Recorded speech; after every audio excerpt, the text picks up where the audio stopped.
Clear বুঝতে পারছি কথা হলো? যারা যারা টিকে আছে তুমি তাদেরকে স্টেজ থেকেই দেখবে। তার মানে কোশ্চেন ইজ দ্যাট, যদি আমিও টাইমটা দিই তাহলে আগামী দিনে, আগামী 5 বছরে, আগামী 6 বছরে, আগামী 4 বছরে আমারও লাইফ চেঞ্জ হতে পারে যদি আজকে সেইভাবে ডিসিশন নিয়ে প্রোডাক্টিভ কাজগুলো করি। হ্যালো, ঠিক বলো না ভুল বলো?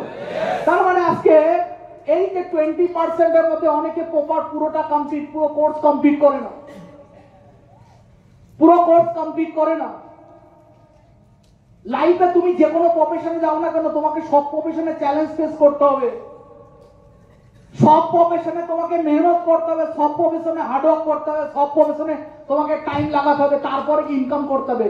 কোন প্রফেশন থেকে ইজিলি ইনকাম করা যায় না, কোন প্রফেশন থেকে ইজিলি ইনকাম আসে না, কোন প্রফেশন থেকে রাতারাতি কোটিপতি হওয়া যায় না। টাইমটা দিতে হবে, সময়টা দিতে হবে, সেইভাবে তারপরে গিয়ে ওই ইনকামটা আসবে।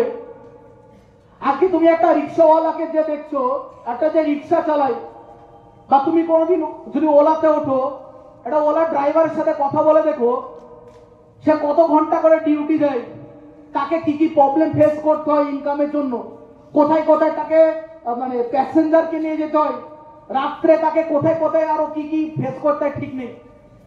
একদিন আমরা কেষ্টপুর অফিস থেকে ফিরছি প্রোডাক্ট নিয়ে, অনেক দিনের আগে ঘটনা। তো রাত্রেবেলা একটা ওলাতে উঠেছি, তো আস্তে আস্তে ওই দাদাটার সাথে কথা বলছি, কথা বলতে বলতে তারা বাড়ি কোথায়, কি করে, কতদিন ধরে চালাচ্ছে, তখন কথা বলতে বলতে তারা অনেকগুলো জিনিস নিয়ে ডিসকাশন করছিল। বললো রাত্রে আমরা এমন এমন রাইড পাই যেখানে আমাদের লাইফ রিস্কেবল হয়ে যায়, আমাকে এমন এমন গলিতে ঢুকিয়ে দেয় যেখান থেকে বেরোনোর রাস্তা যাওয়া নেই, যাতায়াত করার মানে যে ইউটার্ন নেবো ওই জায়গা নেই, হুটাট করে ভুলভাল গলিতে ঢুকিয়ে দেবে, ঢুকিয়ে দিয়ে বন্দুক ঢুকিয়ে চাকু দেখিয়ে যা টাকা পয়সা আছে মোবাইল চিন্তাই করলে। তো এরকম আমার সাথে 1-2 বার ঘটেছে। তাহলে হয়তো একটা ওলা ড্রাইভার যে ওলা চালাই, তাকেও একটা ইনকাম করার জন্য কতটা লাইফে স্ট্রাগল করতে হয়, লাইফ থ্রেটিং ব্যাপারটা আছে তার লাইফে। Yes or no? Hello, yes. তাকে কষ্টটা করতে হয়। একটা রিক্সাওয়ালা রোদ্দুরের মধ্যে সে প্রত্যেকদিন রিক্সা নিয়ে বেরোচ্ছে, প্যাসেঞ্জার হোক বা না হোক, প্রত্যেকদিন সে স্ট্যান্ডে যায়, ওই গরমের মধ্যে রিক্সা নিয়ে বসে থাকে, রিক্সার উপরে বসে থাকে, ওখানেই সারাদিন থাকে, প্যাসেঞ্জার হচ্ছে নিয়ে যাচ্ছে, হচ্ছে না, ওখানে বসে আছে, 200-500 টাকা বা 300 টাকা ইনকাম করে সংসার চলতে। একটা রিক্সাওয়ালাকেও জীবনে কতটা কষ্ট করে ইনকাম করতে হয়।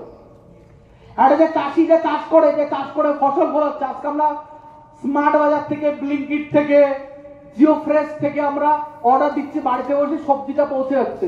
বাট এই সবজিটা মানে উগাতে গেলে, সবজিটা তৈরি করতে গেলে কতটা মেহনত করতে একটা চাষিকে আমি আমার বাবাকে দেখেছি।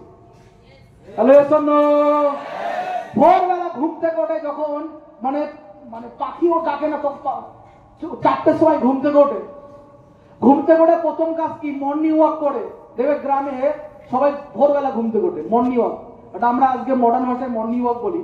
দেখুন শহরের লোকেরা ঘুম থেকে উঠে গার্ডেনে মর্নিং ওয়াক করে, পার্কে। গ্রামে চাষিরা ঘুম থেকে উঠে আগে মর্নিং ওয়াক করতে হয়, মিন্স আগে দেখতে হয় তার জমিতে সব ঠিকঠাক আছে কিনা। ঠিক বললাম না ভুল বললাম? কালকে জমিতে জল দিয়েছিল, ঠিকঠাক আছে কিনা, জলটা কোনো তার লিক করে যাচ্ছে না তো। কালকে জমিতে স্প্রে দিয়েছিল, ঠিকঠাক আছে কিনা দেখেছে। কালকে জমিতে উপরে ছাউনি দিয়েছিল, ছাউনিগুলো ঠিকঠাক আছে কিনা, রাত্রে কোনো গরুতে বা কোনো কিছুতে নষ্ট করে দিল কিনা। সকালবেলা ঘুম থেকে ওটা খালি পাকে মর্নিং ওয়াক করে আসবে। আমার বাবাকে আমি দেখতাম, রেগুলার যেত, রেগুলার 365 × 7 আওয়ার্স রেগুলার যাবে, রেগুলার। বৃষ্টি হচ্ছে, ছাতা নিয়ে চলে যাচ্ছে মাঠে খালি পায়ে, কোদাল নিয়ে। কেন? যদি কোথাও পরিষ্কার করতে হয়, ঝালাতে হয়, সেগুলো কাজগুলো কমপ্লিট করে চলে রেগুলার যেত। তাহলে একটা চাষি রেগুলার টাইম দেয়, রেগুলার মাঠে যায়, রেগুলার কাজ করে, তারপরে একটা ফসল তৈরি হয়, তারপরে সে ফসলটা মার্কেটে বিক্রি করে চাষি ইনকামটা করে। Hello, yes. তার মানে ইনকাম কোনো প্রফেশনে, কোনো জায়গাতে ইনকাম ইজিতে আসে না, ইনকাম সহজে আসে না, টাইম লাগে, সময় দিতে হয়।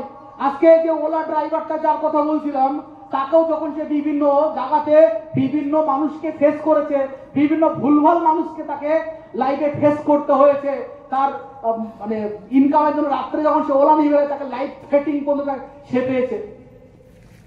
হ্যালো, এর জন্য